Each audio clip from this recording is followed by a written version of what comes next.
আসসালামু আলাইকুম। আজ সকালে ঘুম ভাঙার পর থেকে মনটা ভালো লাগিচ্ছে না। মনে হচ্ছে বাইরে খোলা আকাশের নিচে ঠান্ডা হাওয়া বাতাস গাওয়াত লাগলে না ভালো লাগলো হনি। এগুলা চিন্তা করতে করতে সকালের নাস্তা রেডি করনো।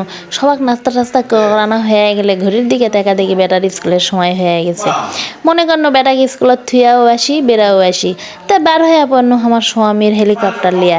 বেটাকে স্কুলত নামা দিয়া মিচ্ছ না বেড়াতেই মনটা ঠান্ডা হয়ে গেল। কি সুন্দর বাতাস আর চারিদিকে খালি সবুজ আর সবুজ মধ্যে আমরা দুইজন নায়ক নায়িকার মতো হুন্ডা লিয়া উড়ে যাচ্ছি। আর এতই জোরে হুন্ডা চলাই আমার স্বামী, বাপরে বাপ, কাপড় আর গাওয়াত থাকতে চাচ্ছে না, খালি উড়া উড়া দৌড় মারিচ্ছে।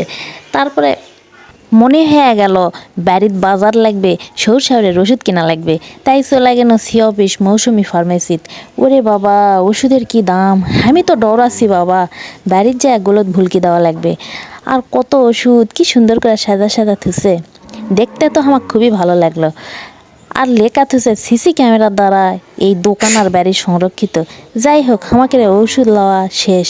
আবার হেলিকপ্টারও দুইটা মিচ্ছ না যাতেই দেখি ঢাকা শহরের লাগান জাম লাগিছে। এগুলা জাম আমাকে কিছুই করে পারলো না। দুই চাকার হেলিকপ্টার বলা কথা। ওইদিকে আর এক দাদা ভ্যানের সাথে জীবন দিতে দিতে বেঁচা গেল। চলে গেল মাছের বাজার। ও মা, কত মাছ! কোনটা থুয়া কোনটা নেমো? কয়ের মাছ খালি লাফাচ্ছে, পুটি কাপ শুয়া আছে আর পাঙ্গাস ছায়া আছে।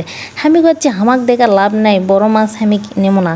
আমার শরীরের খাওয়া লাগবে ছোট মাছ।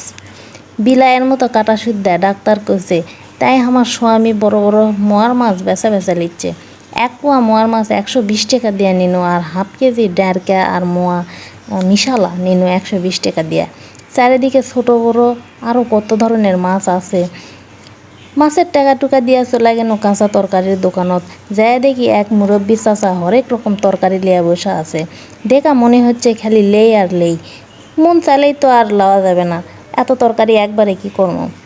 সব অল্প অল্প করে এনাগড়া নিনু।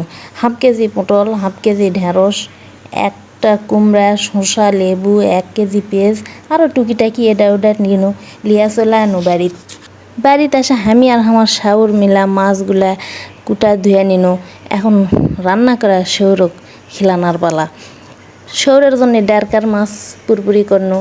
আর যা যা বাজার করেছি মোটামুটি সবগুলা আন দিছি, খালি ঢেঁড়সটা ভাজি করে পারিনি।